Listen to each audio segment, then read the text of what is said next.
everybody doing? Well, I'm going to try to make a meatloaf for dinner, and since he has felt like that he has gotten a little bit more sensitive to breads, then I made a loaf of bread and I'm going to crumble it up because he can't eat the crackers that you put in meatloaf. He can't eat the breadcrumbs that you put in meatloaf.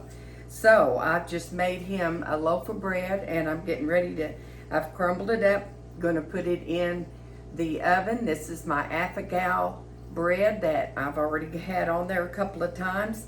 I'm going to put that in the oven and crisp that up so that I can make the breadcrumbs out of it, and we'll see what else I can put into. Okay, we've got 2 pounds of our ground chicken in here, and I'm going to put a cup of diced onion, because since we can't use any, you know, like meatloaf seasoning or whatever, we've got to try to make this chicken have some flavoring. So, and then I put 2 cloves of real garlic in it, and then I decided to put a little extra of that freeze dried that I have showed you. I didn't think this needs just a little extra, and they love garlic. So we're going to put 2 cloves of chopped fresh garlic and then a teaspoon of that freeze dried, and that is kind of minced up. And then we're going to do 2 eggs. And my eggs, they're supposed to be large, and my hen eggs are small, so I'm going to do 3 today. So there's 3 little eggs. Okay, and then we're going to put in, I'll probably, since I'm wanting this to be a little bit more spicy, it calls for Worcestershire sauce, and since I can't use that, we've got to kind of beef up our little spices, I think. So I've got a teaspoon of salt, and since it doesn't have any flavor, I did a teaspoon and a half. And then we have the freeze-dried basil. I've got that here, and it calls for a teaspoon, so I've got that. And then it calls for the dried oregano. Here's a teaspoon of the dried oregano. And then it calls for 1/4 of a teaspoon of black pepper. I think I put a half in that. And then a 1/2 teaspoon of paprika. I hope that will give it some color. And then 2 tablespoons of, I did the freeze-dried parsley. 2 tablespoons of that. Okay, now that looks like all of our dry and spice ingredients. I hope that will give it some flavor. And then we're going to put in a cup of those breadcrumbs that I told you I browned in my oven and then put through the processor. I'm going to try, see how 1 cup does. May end up having to have a little more, and I've got that over here.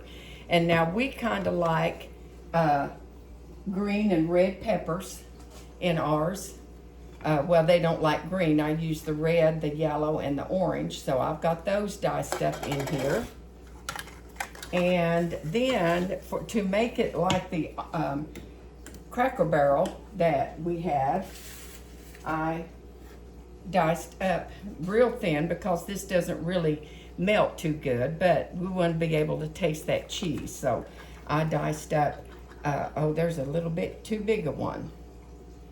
Let me dice that one up right here, because they don't want to melt too good, but they will just a little bit. So this might do real good for that part of it. And then we want 1/3 cup of milk, and that is his Planet Oat. I'm sure you could use any milk that you are tolerant to, and I'm going to try 1/3 cup. Alrighty.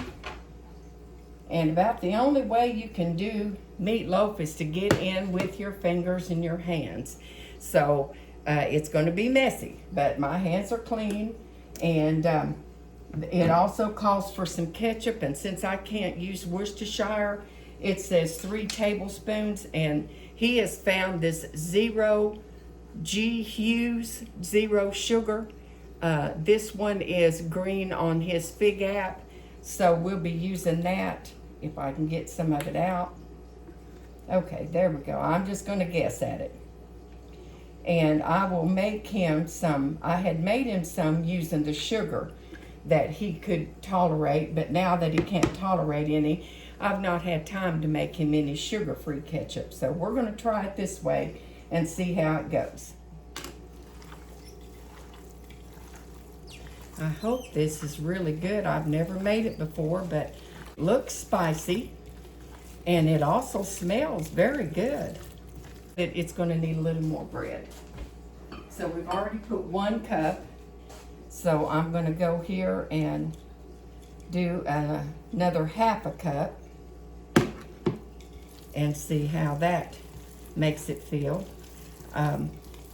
You know, when you've got Affigal and you can't tolerate all of the additives that's in certain foods, and it seems like, you know, a lot of people get a little better as time goes on. So it'd be 1 3/4 of a cup of those homemade breadcrumbs. That feels more like beef meatloaf and how it would feel when I was mixing it up. Yeah, I think that's did it. Now, doesn't that look pretty? Now, if that will bake up and taste wonderful, I think that we have got a winner here. So we'll go over it. I'm going to put it over in just an aluminum pan. That's so much easier for Sunday cleanup.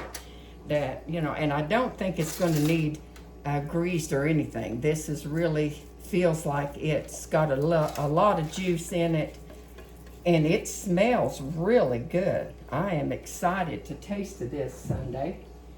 And I'm going to put some ketchup in this little bowl here, and this is that stone ground mustard. So far that I have found, he can't eat just regular yellow mustard, but this might give this a little bit of flavor too. We'll just do this and see how this turns out and smear that out, and we'll let that bake, and hopefully it will be an excellent meatloaf for our Sunday dinner. I think just for color and the looks, I think I'll just put a little bit of that freeze-dried parsley, kind of give it a little bit of pretty, instead it won't be so plain since it's not red like regular beef is. But I think there we go. How's that? We'll try that out. Affigal friendly meatloaf. This is our Sunday dinner. This is our fresh bread. Looks good. This is our new chicken meatloaf, and we've not got to taste it yet, but I think it looks good. We're having corn on the cob, fresh garden green beans we broke up and cooked yesterday, mashed potatoes, and macaroni salad, and fresh vegetables out of the garden.